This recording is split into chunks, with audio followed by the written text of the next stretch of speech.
इस वक्त की बड़ी खबर ढाका से आ रही है। ढाका में एयरफोर्स का ट्रेनी प्लेन क्रैश हो गया है। ढाका में स्कूल की इमारत पर जाकर ये विमान गिरा।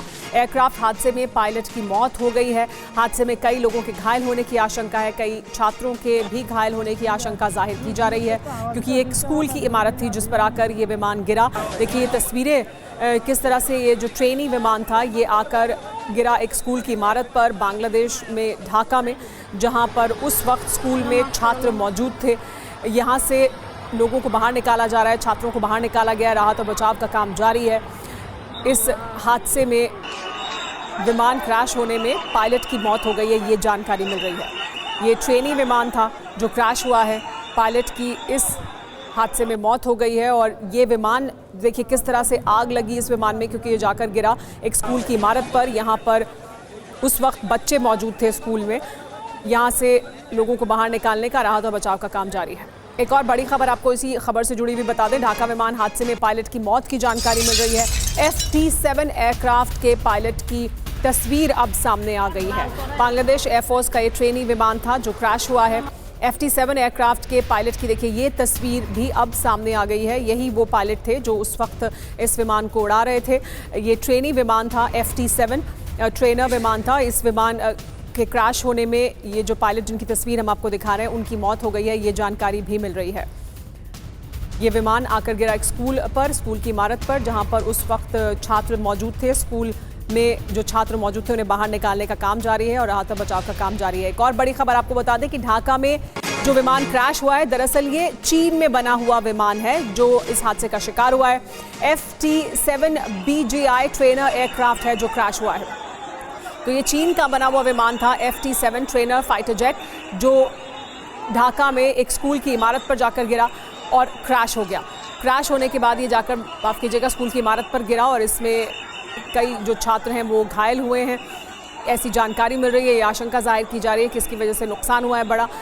पायलट की मौत हो गई है, लेकिन राहत और बचाव का काम जारी है। ये तस्वीरें जो आप इस वक्त देख रहे हैं ये ढाका की तस्वीरें हैं, बांग्लादेश की राजधानी ढाका में। देखिए ये किस तरह से धुआं उठता हुआ दिखाई दिया इस स्कूल की इमारत से जहां पर ये जाकर विमान क्रैश होने के बाद गिरा। वो तस्वीरें हम आपको दिखा रहे हैं। ये जो प्लेन था ये दरअसल चीन का बना हुआ प्लेन था। ये फाइटर जेट था, ट्रेनर फाइटर जेट FT-7, जो ढाका में क्रैश कर गया और क्रैश होने के बाद एक स्कूल की इमारत पर गिरा।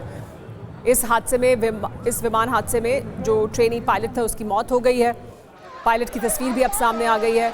स्कूल की बिल्डिंग पर जब ये विमान आकर गिरा क्रैश होने के बाद, उसके बाद यहाँ अफरा तफरी मच गई। यहाँ से बच्चों को बाहर निकालने का काम शुरू हुआ, आग बुझाने का काम किया जा रहा था। इस पायलट को यहाँ से बचाने की कोशिश की गई, लेकिन ये पायलट देखिए किस तरह से ये बीच शहर में ढाका में स्कूल की इमारत पर आकर गिरा विमान क्रैश होने के बाद।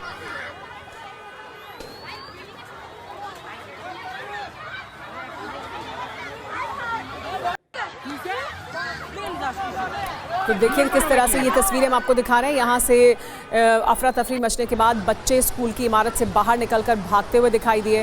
राहत और बचाव का काम अभी भी जारी है। ये देखिए ये जो तस्वीर हम आपको दिखा रहे हैं ये विमान के गिरने के बाद जहाँ पर वो विमान गिरा वहाँ पर किस तरह से आग लगी, उसके बाद उसकी तस्वीरें, आग बुझाने का काम जारी है। इस पर और ज़्यादा जानकारी के लिए हमारे साथ हमारे सहयोगी मनीष झा जुड़ गए हैं। मनीष, हम तस्वीरें देख रहे हैं, ये जो विमान था ये ट्रेनी फाइटर जेट था, शहर के बीचों बीच इमारत पर आकर गिरा है। कुछ और जानकारी मिल रही है कि किस वजह से ये क्रैश हुआ, किस तरह से ये विमान हादसा हुआ है? बिल्कुल, देखिए सबसे पहले एक अपडेट दे दें कि इस प्लेन क्रैश की वजह से, फाइटर जेट के क्रैश की वजह से अब तक घायलों की संख्या बढ़कर 25 पहुंच गई है और उसमें से ज़्यादातर स्टूडेंट्स हैं।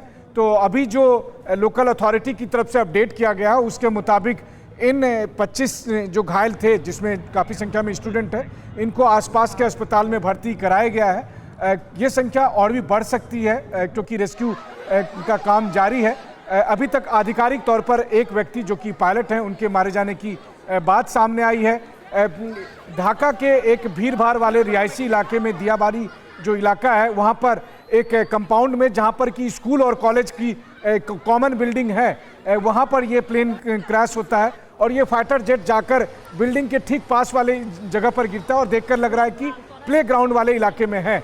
ये बात सच है कि ये बांग्लादेश को जो चीन से 16 फाइटर जेट मिले थे 2013 में, उसमें से एक था, और जिसे कि पहले चेंगडू J7 के नाम से जाना जाता था और आज F7 BGI के नाम से जाना जाता है। हालांकि चीन 2023 के बाद खुद इस तरह के फाइटर जेट का इस्तेमाल नहीं करता, लेकिन बांग्लादेश ने इसे खरीदा था 2013 में, और उसमें से एक फाइटर जेट था जिसको ट्रेनी पायलट उड़ा रहे थे। ऐसा लगता है कि या तो पायलट का कंट्रोल खो गया या फिर उसमें कोई तकनीकी दिक्कत हुई, लेकिन पायलट ने हर संभव कोशिश की कि उसे किसी बड़ी बिल्डिंग में या किसी रिहायशी बिल्डिंग में गिरने के बजाय किसी खाली जगह पर क्रैश होने दिया जाए, और उसके कोशिश भी यहाँ तक कामयाब हुई। हाँ, कुछ घंटे पहले, कुछ मिनट पहले कहें तो स्कूल में छुट्टी हुई थी और इसीलिए ज़्यादातर बच्चे बाहर हो गए थे, वरना इस हादसे में और ज़्यादा बच्चों की या लोगों की जान जा सकती थी। ये भी बता दें कि ढाका विमान हादसे से जुड़ी कुछ और तस्वीरें भी अब सामने आ रही हैं। स्कूल पर बांग्लादेश एयरफोर्स का ट्रेनी एयरक्राफ्ट गिरा। जानकारी के मुताबिक क्रैश हुआ विमान चीन में बना हुआ FT7 विमान है। बड़ी बात यह है कि विमान स्कूल की बिल्डिंग पर गिरा है, जिस वजह से कई छात्रों की मौत होने की खबर भी सामने आ रही है। घायलों की संख्या बढ़ गई है, 25 तक घायलों की संख्या पहुंच गई है, लेकिन उसके बावजूद ये भी जानकारी मिल रही है कि जिस वक्त ये विमान जाकर स्कूल की इमारत पर गिरा उस वक्त छुट्टी हो चुकी थी या बच्चे बाहर जाने की जो प्रक्रिया है वो उस वक्त चल रही थी, इसलिए उतनी बड़ी संख्या में छात्र वहां मौजूद नहीं थे। लेकिन जो जानकारी मिल रही है उसके मुताबिक ढाका में जो एयरफोर्स का प्लेन क्रैश हुआ है, बांग्लादेश में उससे जुड़ी जानकारी है कि बांग्लादेश एयरफोर्स का ये ट्रेनिंग एयरक्राफ्ट था, ये ट्रेनी फाइटर जेट था। चीन में बना हुआ FT7 एयरक्राफ्ट था ये जो क्रैश हो गया है। ढाका में स्कूल की बिल्डिंग पर जाकर ये विमान गिरा और विमान हादसे में पायलट की मौत हो गई। कई लोगों के इस हादसे में घायल होने की आशंका भी जाहिर की जा रही है। बताया जा रहा है कि जो घायलों की संख्या है वो बढ़कर अब 25 तक पहुंच चुकी है।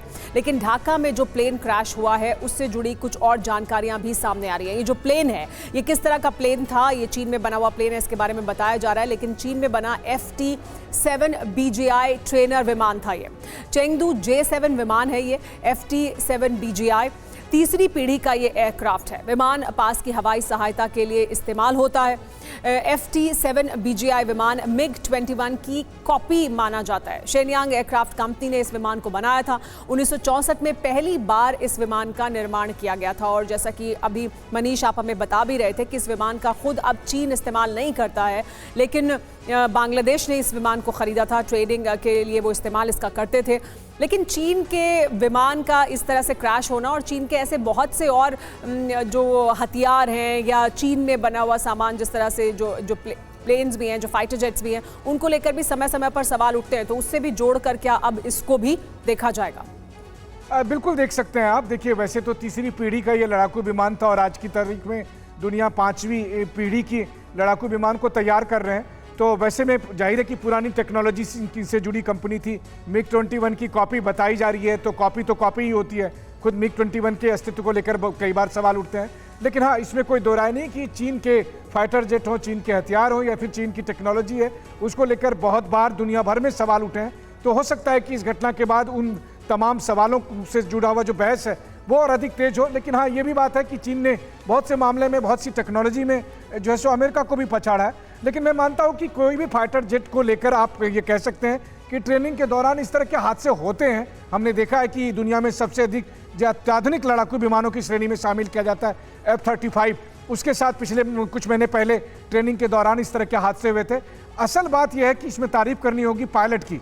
अगर उनके हाथ से ये कंट्रोल छूट भी गया था तो भी उन्होंने कोशिश की कि जो खाली जगह है, जो लिमिटेड खाली जगह, देखिए ढाका दुनिया शहर के बीचों बीच शहरों में है जहाँ सबसे अधिक सघन आबादी है, बिल्कुल तभी मिनिमम कैजुअलिटी की कोशिश की गई। ये बहुत बड़ी बात है। यानी शहर के बीचों बीच इस तरह की जगह मिलना अपने आप में मुश्किल है ढाका जैसे शहर में। उसके बावजूद जो फाइटर पायलट थे उन्होंने पूरी कोशिश की कि वो इसको ऐसी जगह पर क्रैश लैंड कराएं जहाँ पर कम इमारतें हो या कम घनत्व हो आबादी का, और ऐसा किया भी, उसमें वो सफल भी हुए। और इसी वजह से बताया जा रहा है कि जो घायलों की संख्या है वो ज़रूर बढ़ रही है, लेकिन और ज़्यादा लोगों को इसकी वजह से नुकसान नहीं हुआ है। बहुत शुक्रिया मनीष इस तमाम जानकारी के लिए। इस वक्त कीव से बड़ी खबर जो आ रही है वो आपको बता देते हैं।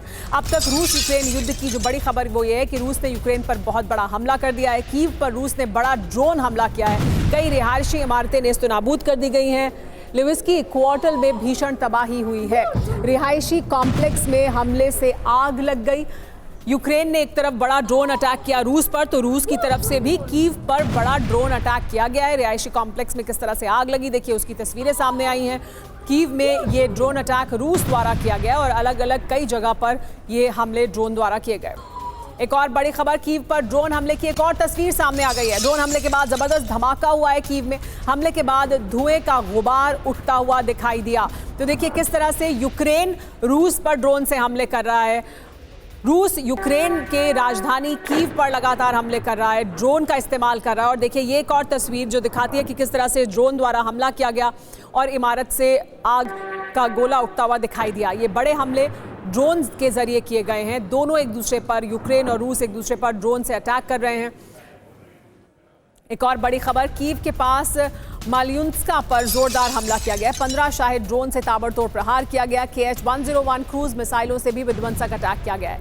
Tu-95 बॉम्बर से मिसाइलें दागी गई हैं। तो देखिए सिर्फ ड्रोन का इस्तेमाल नहीं कर रहा है रूस, इसके अलावा रूस ने जहां एक तरफ 15 शाहिद ड्रोन से ताबड़तोड़ प्रहार किया है, ये कीव के पास का एक इलाका है, कीव के पास की एक जगह है मालियुन्त्यांका, यहाँ पर जोरदार हमला हुआ है। 15 शाहिद ड्रोन से ताबड़तोड़ प्रहार किया गया। लेकिन सिर्फ ड्रोन ही नहीं, KH-101 क्रूज मिसाइल से भी विध्वंसक अटैक किया है और ये मिसाइलें दागने के लिए Tu-95 बॉम्बर्स का इस्तेमाल किया है रूस ने। एक और बड़ी खबर, कीव पर भीषण स्ट्राइक से हर तरफ दहशत है। सबवे स्टेशन में शरण ले रहे हैं लोग। रूस ने कीव पर जिस तरह से कहर बरपाया है, उसके बाद लोग सबवे स्टेशन में शरण लेने के लिए पहुंचे और यहीं पर शरण ली है लोगों ने, क्योंकि जिस तरह के हमले कीव पर किए जा रहे थे उसके बाद एयर रेड अलर्ट्स जारी किए गए थे और लोग सबवे स्टेशन में ही अपनी रात बिता रहे हैं। यहीं पर अपने बच्चों के साथ, परिवार के साथ शरण ली है लोगों ने, क्योंकि यही सबसे सुरक्षित जगह कीव में आम लोगों के लिए इस समय दिखाई देती है। सबवे स्टेशन में देखिए किस तरह से लोग अपने साजो सामान के साथ, परिवार के साथ, बच्चों के साथ पहुंचे हैं, क्योंकि कीव पर जिस तरह से रूस ने हमले किए हैं उसके बाद यहाँ लोगों ने शरण ली है अपने आप को सुरक्षित रखने के लिए। आपको ये भी बताते हैं कि रूस ने यूक्रेन के किन शहरों में बारूदी कोहराम मचाया है। यूक्रेन में रूस ने जो बारूदी कोहराम मचाया है उसमें सबसे बड़ा और अहम ठिकाना जिस पर हमला किया गया वो कीव है, यानी रूस की राजधानी। इसके अलावा इवानो फ्रांकिस्क पर हमला किया गया है, खार्किव पर हमला किया गया है, सूमी पर हमला किया गया है और चर्निवित्स्की पर हमला किया गया है। ये वो शहर हैं जिन्हें इस हमले में रूस ने निशाना बनाया और बड़ी तबाही इन तमाम शहरों में रूस द्वारा मचाई गई। लेकिन एक और बड़ी खबर, कीव पर रूस लगातार बड़े पैमाने पर ड्रोन और मिसाइल हमले कर रहा है। ये हमले न केवल रिहायशी इलाकों को निशाना बना रहे हैं बल्कि शहर में दहशत और तबाही का माहौल पैदा कर रहे हैं। यूरोप और नेटो रूस के खिलाफ लेकिन बड़ी साजिश पर काम कर रहे हैं। यूरोपीय देश यूक्रेन युद्ध की आड़ में रूस के खिलाफ बड़ी जंग छेड़ने की तैयारी कर चुके हैं। ये युद्ध किसी भी वक्त शुरू हो सकता है। सवाल लेकिन यही है कि अगर यूरोप ने रूस पर हमला किया तो पुतिन का अगला कदम क्या होगा। उससे बड़ा सवाल यह है कि युद्ध में ट्रंप यूरोप का साथ देंगे या खुद को जंग से अलग कर लेंगे।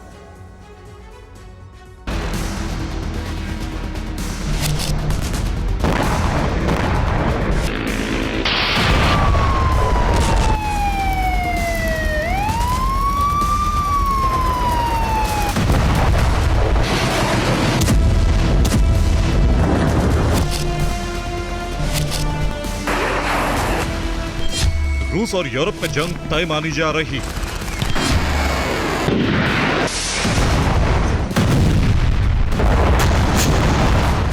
ये युद्ध किसी भी वक्त शुरू हो सकता है।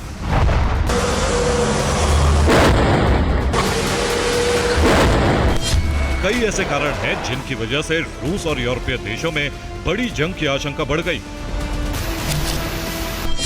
यूरोप रूस पर हमले की तैयारी कर रहा है। नाटो भी अपनी सैन्य शक्ति बढ़ा रहा है। जर्मनी यूक्रेन को पेट्रियट एयर डिफेंस सिस्टम देने जा रहा है। ऑस्ट्रेलिया यूक्रेन को अब्राम्स टैंक दे रहा है। रूस ने मिसाइल और ड्रोन का प्रोडक्शन तेज कर दिया। ये वो कारण हैं जिनकी वजह से खतरनाक जंग की शुरुआत हो सकती है। एक तरफ नाटो और यूरोपीय देश होंगे तो दूसरी तरफ रूस।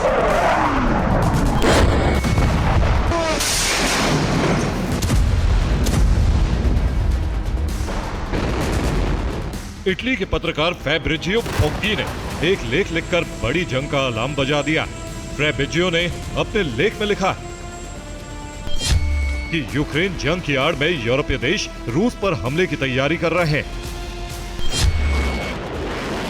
यूरोप ही नहीं बल्कि नाटो भी रूस से जंग की तैयारी कर रहा है। नाटो के जनरल एलेक्सिस ग्रीनकेविच ने कहा है कि 2027 में बड़ी जंग शुरू होने की आशंका है। रूस यूरोप पर और चीन ताइवान पर हमला कर सकता है। नाटो के पास अब सिर्फ 1.5 साल ही बचे हैं। इन 1.5 सालों में ही हमें अपनी तैयारी पूरी करनी होगी।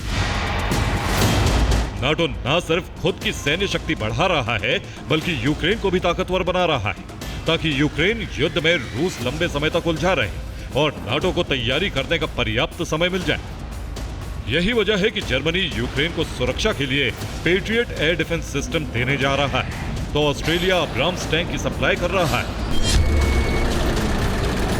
लेकिन पेट्रियट से यूक्रेन को जंग में कोई बहुत ज्यादा फायदा नहीं मिलने वाला है। ब्रिटिश रक्षा विशेषज्ञ अलेक्जेंडर मार्को रिस ने कहा है कि रूस ने अपनी बैलिस्टिक मिसाइलों को इतना आधुनिक कर लिया है कि अब उसे पेट्रियट एयर डिफेंस सिस्टम नहीं रोक सकते।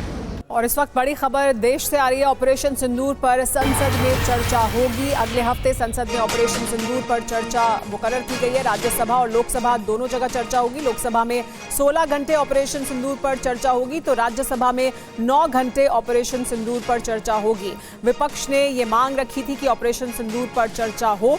सरकार की तरफ से अब ये कहा जा रहा है कि ऑपरेशन सिंदूर पर चर्चा होगी। अगले हफ्ते दोनों सदनों में चर्चा होगी। जहां लोकसभा में 16 घंटे ऑपरेशन सिंदूर पर चर्चा होगी तो राज्यसभा में 9 घंटे का समय तय किया गया है। इस पर और ज्यादा जानकारी के लिए हमारे साथ जुड़ गए TV9 भारतवर्ष के पॉलिटिकल एडिटर अमोद राय।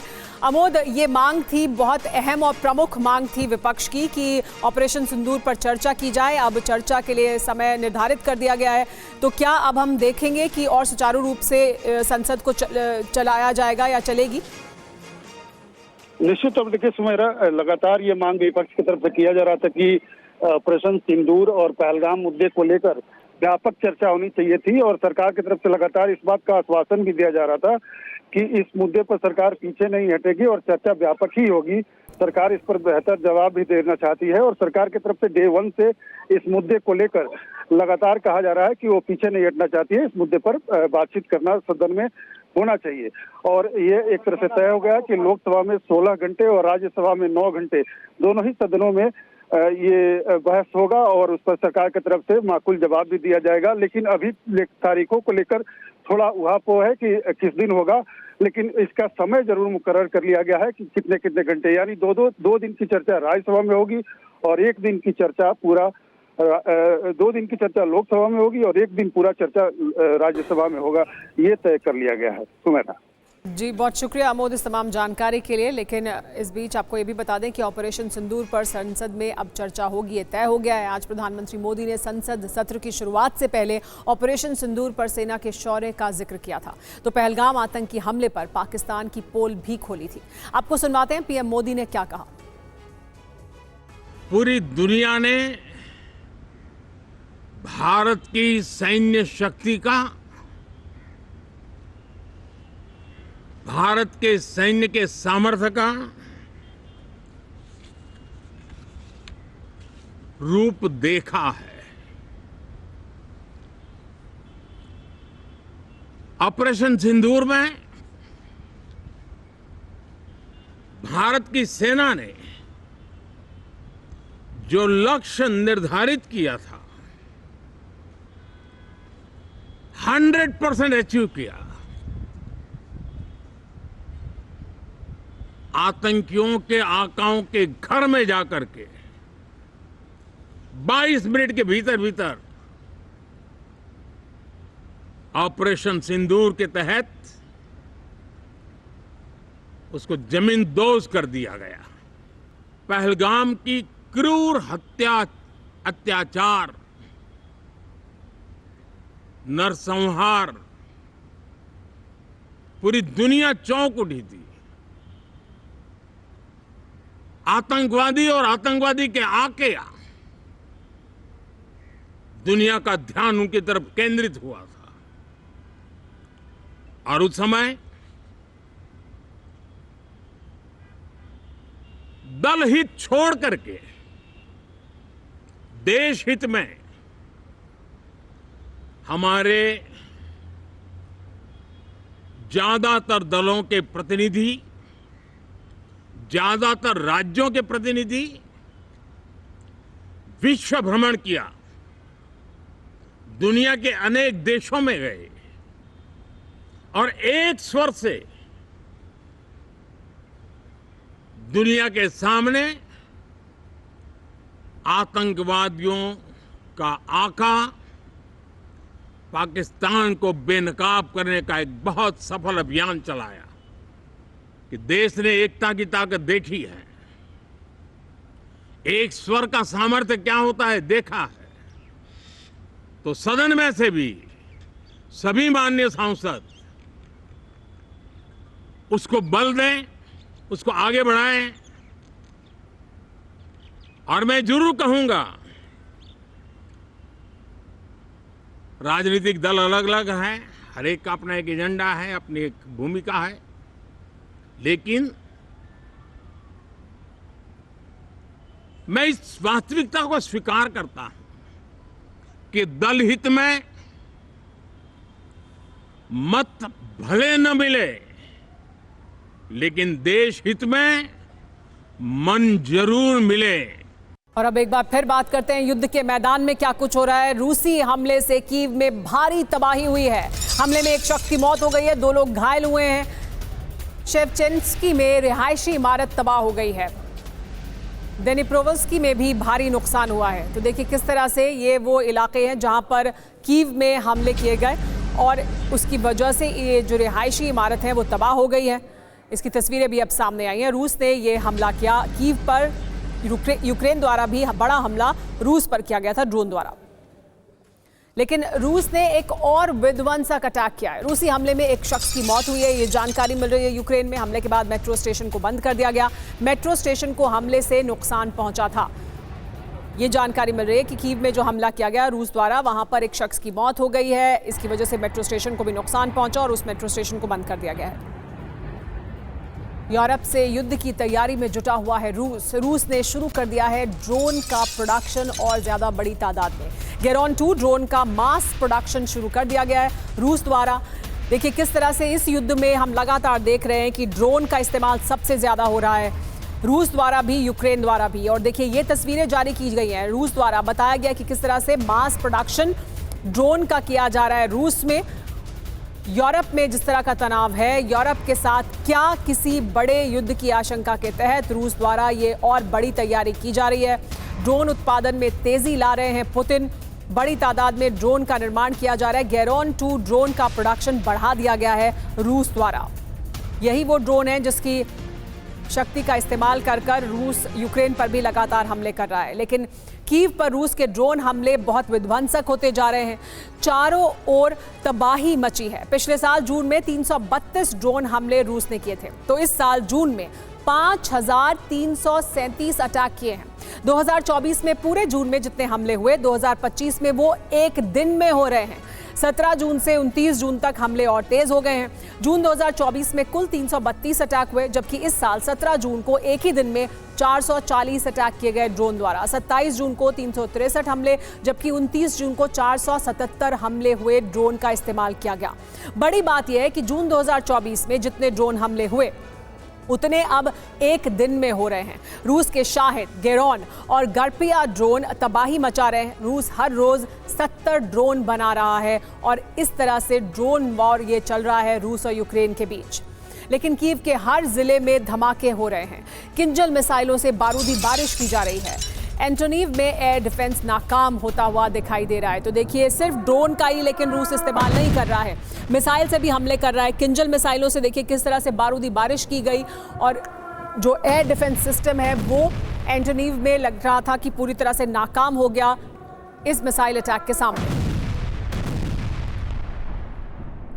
रूस ने कीव पर सैकड़ों ड्रोन और मिसाइलों से हमला किया, जिसमें 15 शाहिद ड्रोन शामिल थे। KH-101 क्रूज मिसाइलें शामिल हैं। तो देखिए किस तरह से हमले हो रहे हैं। 15 शाहिद ड्रोन से भीषण अटैक किया गया। जो ये हमला था कीव पर वो किस तरह से भीषण था, क्योंकि इसमें ड्रोन के अलावा KH-101 मिसाइलें भी हमले में शामिल थी। तो मिसाइल और ड्रोन दोनों का एक डेडली कॉम्बिनेशन है जिसका इस्तेमाल कर रहा है। TU-95 बॉम्बर्स से ये हमले किए गए, यानी TU-95 बॉम्बर्स का भी इस्तेमाल किया गया। किस तरह से जो अलग अलग इलाके हैं कीव के शहर के, वहां पर ये भीषण आग लगती हुई दिखाई दी, क्योंकि वहां पर ड्रोन और मिसाइल से हमला हुआ था। कई रिहायशी इमारतें पूरी तरह से तबाह हो गई हैं कीव में लगातार हमले किए जा रहे हैं। ड्रोन मलबे से गाड़ियां और इमारतें पूरी तरह से क्षतिग्रस्त हुई हैं। बड़ा इलाका कीव का और अलग अलग इलाके कीव के, जहां पर लोगों के जो इमारतें हैं, रिहायशी इमारतें हैं, उनको भी नुकसान पहुंचा है, गाड़ियों को नुकसान पहुंचा है। लोग सबवे स्टेशन और बेसमेंट में छिपे हुए हैं, वहां उन्होंने शरण ली है। धमाके और धुएं से शहर में दहशत है हर तरफ, लेकिन बड़े हमले रूस द्वारा किए जा रहे हैं यूक्रेन पर, जिसमें ड्रोन और मिसाइल दोनों का इस्तेमाल किया जा रहा है। लेकिन यूक्रेन भी इसी तरह से हमले कर रहा है रूस पर। रूस यूक्रेन की जंग में यूरोप लेकिन अब शामिल हो चुका है। अब भी यूक्रेन और यूरोप की कमजोर कड़ी रूस के हाथ में ही है। ये कमजोर कड़ी है ज़ैपोरिज़िया न्यूक्लियर पावर प्लांट, जो इस समय यूक्रेन समेत यूरोप के पूर्वी क्षेत्र के लिए संकट बन गया है। आखिर कैसे खड़ा हुआ ये संकट, देखिए इस रिपोर्ट में।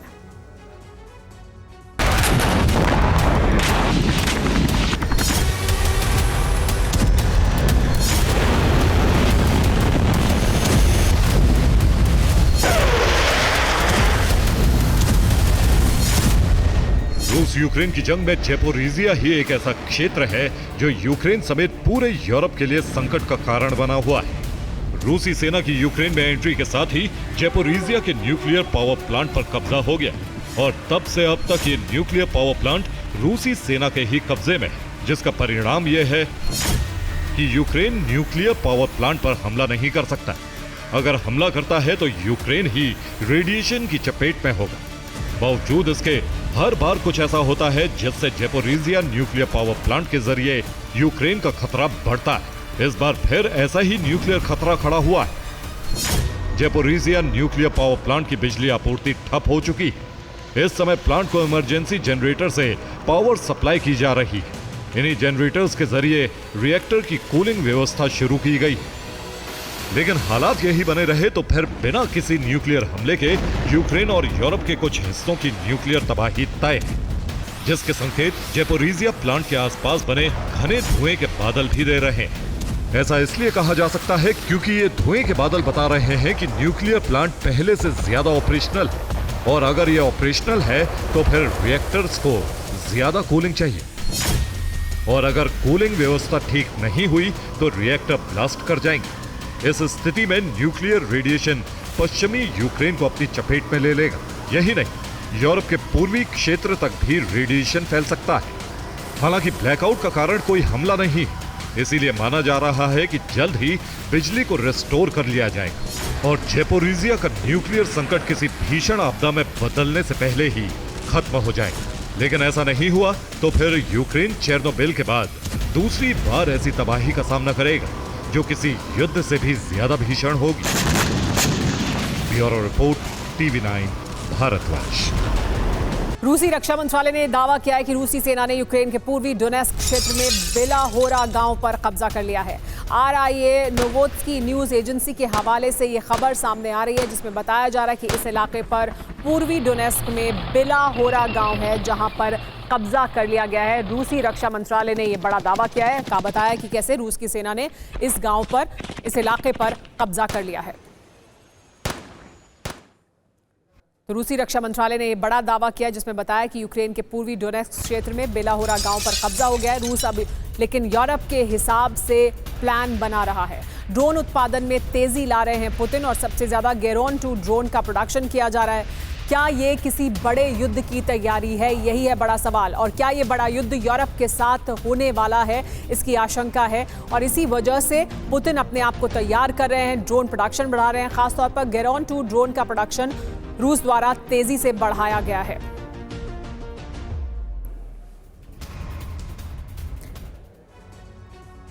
स्पाइडर वेब, जो हमला यूक्रेन द्वारा किया गया था, स्पाइडर वेब के जवाब में क्या गेरोन प्लान है? रूस बड़े पैमाने पर ड्रोन बना रहा है, यूक्रेन पर बहुत बड़े हमले की योजना है, ये कहा जा रहा है। गेरोन 2 ड्रोन का उत्पादन बढ़ा दिया गया है। गेरोन 2 ड्रोन क्यों खास है और इसका प्रोडक्शन क्यों बढ़ाया, ये जानिए। एक खास तरह का ड्रोन है, ये सस्ता है, लंबी दूरी तक मार कर सकता है, विस्फोटक हथियार ले जा सकता है, बड़े पैमाने पर इसका उत्पादन किया जा रहा है।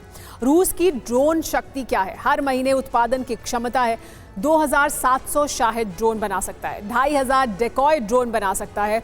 2025 में उत्पादन का प्लान क्या है वो भी समझ लीजिए। 20 लाख FPV ड्रोन बनाएगा, 30,000 लॉन्ग रेंज ड्रोन बनाएगा। तो देखिए कितना बड़ा प्लान है ये और किस तरह से ड्रोन उत्पादन को रूस बढ़ा रहा है।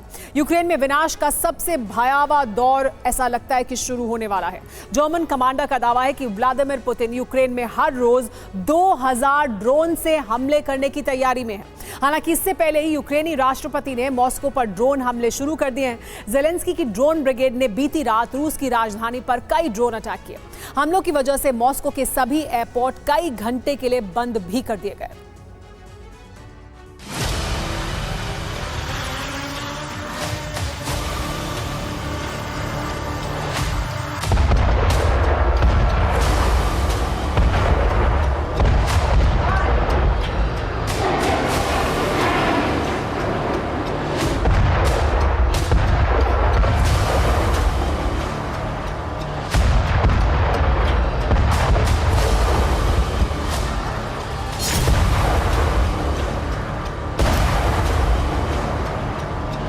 बीती रात मॉस्को की ऊंची ऊंची इमारतें एक बार फिर दहल उठी। यूक्रेन के ड्रोन अटैक से रूस की राजधानी में कोहराम मच गया। ज़ेलेंस्की की UAV ब्रिगेड के ड्रोन एक के बाद एक कई इमारतों से टकराए, जगह जगह आग लग गई, अफरा तफरी मच गई।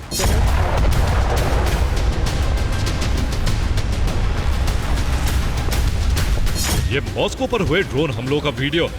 तस्वीरों में देखा जा सकता है एक के बाद एक ड्रोन मॉस्को की इमारतों से टकरा रहे हैं। हर तरफ चीख पुकार मची।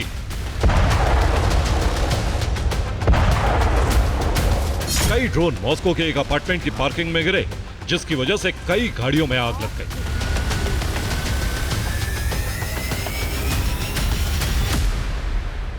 मॉस्को में यूक्रेन का प्राइमरी टारगेट ज़ेलेनोग्राद इलाका था। यहां पर करीब 20 ड्रोन से हमले किए गए। यूक्रेन का दावा है कि ज्यादातर ड्रोन टारगेट को हिट करने में कामयाब रहे। दावा है कि यूक्रेन ने मॉस्को पर 40 से ज्यादा ड्रोन दागे। हमले में करीब 3 अपार्टमेंट क्षतिग्रस्त हो गए। वहीं 6 गाड़ियों में आग लग गई। एक फैक्ट्री को यूक्रेन ने तबाह कर दिया।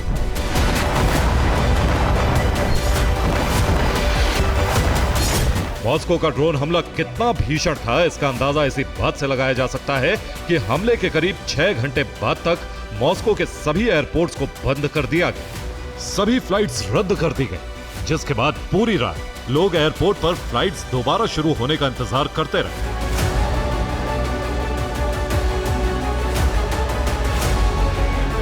लेकिन सवाल है कि ज़ेलेंस्की ने अचानक रूस की राजधानी पर इतना बड़ा ड्रोन हमला क्यों किया? दरअसल इन हमलों को ज़ेलेंस्की के सरेंडर से पहले युद्ध विराम की आखिरी कोशिश माना जा रहा है।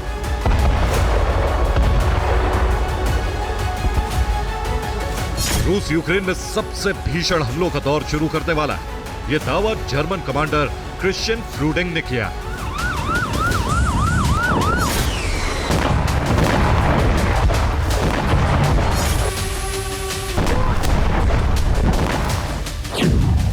दावा है कि पुतिन यूक्रेन पर रोजाना 2000 ड्रोन से हमले की तैयारी में। यह हमले सूमी से लेकर कीव तक किए जाएंगे। ड्रोन से रिहायशी इलाकों को टारगेट किया जाएगा। ज़ेलेंस्की के सरेंडर तक रूस ये हमले जारी रखेगा।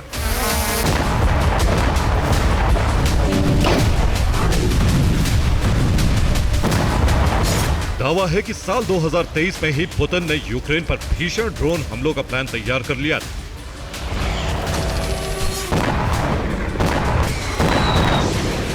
इसका सबूत रूस का लगातार बढ़ता ड्रोन प्रोडक्शन है और यूक्रेन पर बढ़ते ड्रोन हमलों की संख्या है।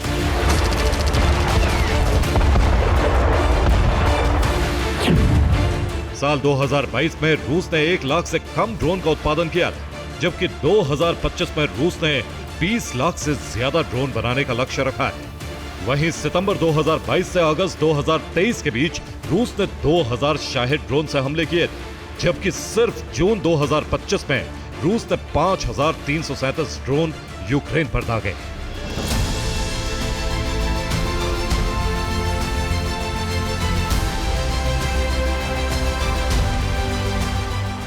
आंकड़ों से साफ है, रूस सिर्फ तेजी से ड्रोन प्रोडक्शन ही नहीं बढ़ा रहा है, बल्कि यूक्रेन पर ड्रोन हमलों की संख्या भी तेज कर रहा है। हाल ही में रूस ने यूक्रेन पर एक रात में 700 से ज्यादा ड्रोन हमले कर रिकॉर्ड बनाया था।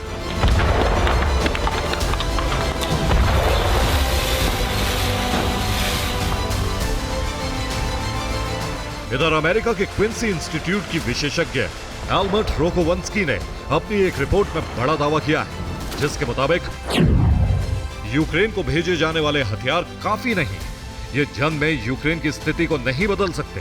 इनमें से ज्यादातर हथियार यूक्रेन पहले से इस्तेमाल कर रहा है। जंग जितने ज्यादा दिन चलेगी, यूक्रेन को उतना ज्यादा नुकसान होगा।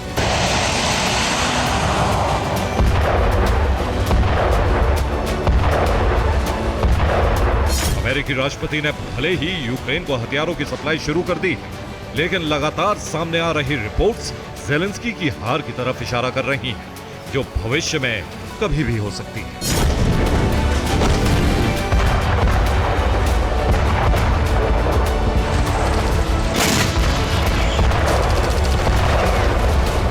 यही वजह है कि ज़ेलेंस्की एक तरफ मॉस्को को दहला रहे हैं, तो वहीं दूसरी तरफ उन्होंने रूसी राष्ट्रपति से बातचीत की पेशकश की।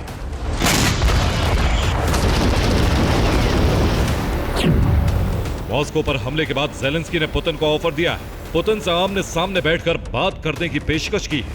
इस्तांबुल शांति वार्ता पर बैठकर पुतिन से बातचीत करना चाहते हैं। इस्तांबुल में शांति वार्ता के लिए ज़ेलेंस्की ने पुतिन को प्रस्ताव भेजा है। साथ ही ज़ेलेंस्की ने कहा है, शांति के लिए नेताओं के स्तर पर बैठक जरूरी है। यूक्रेन इसके लिए तैयार है।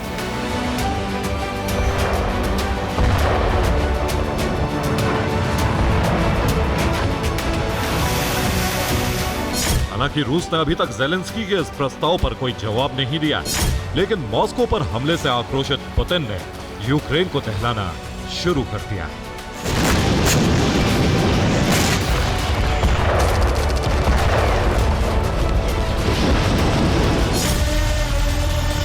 रूस ने बीते 24 घंटे में यूक्रेन पर 250 से ज्यादा ड्रोन हमले किए। इन ड्रोन हमलों में यूक्रेन के सूमी, खेरसोन, जेपोरिजिया, निकोपोल और डिनिप्रोपेट्रोवस्क को टारगेट किया। दावा है कि इन हमलों में 12 मकान तबाह हो गए, वहीं 7 रिहायशी इमारतों में आग लग गई। यूक्रेन की 2 हथियार फैक्ट्रियों को भी रूस ने तबाह कर दिया। ये सूमी का वीडियो है। दावा है कि रूस ने यहां पाप बम से हमला किया। हमले में यूक्रेन की हथियार फैक्ट्री तबाह हो गई। रूस जहां यूक्रेनी हथियार फैक्ट्रियों और रिहायशी इलाकों को तबाह कर रहा है, तो वहीं फ्रंट लाइन पर भी तेजी से आगे बढ़ रहा है।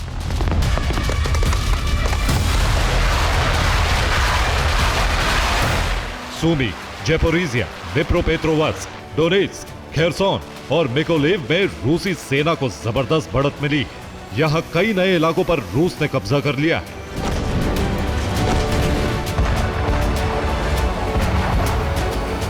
साफ है, रण क्षेत्र में आगे बढ़ती रूसी सेना और भविष्य में ड्रोन हमलों की पुतिन नीति ज़ेलेंस्की को डरा रही है, और यही पुतिन से बातचीत की पेशकश की सबसे बड़ी वजह है।